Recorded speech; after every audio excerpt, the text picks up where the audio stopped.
ઝાલોદ તાલુકાના સુથારવાસા ગામે મારામારી થતાં 4 ઈસમો વિરુદ્ધ ગુનો નોંધાવા પામ્યો છે.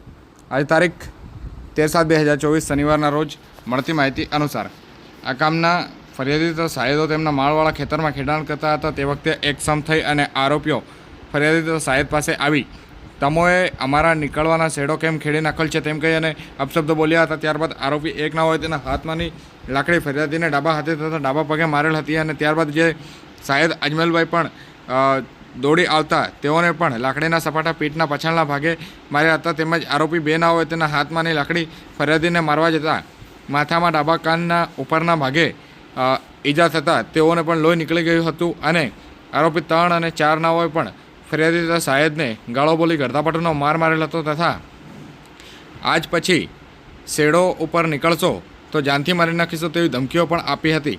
સમગ્ર બનાવ સંદર્ભે લીંબડી પોલીસને જાણ કરાતા લીંબડી પોલીસે 4 આરોપીઓ વિરુદ્ધ બપોરે 3:10 ગુનો નોંધી કાયદેસર કાર્યવાહી હાથ ધરી છે.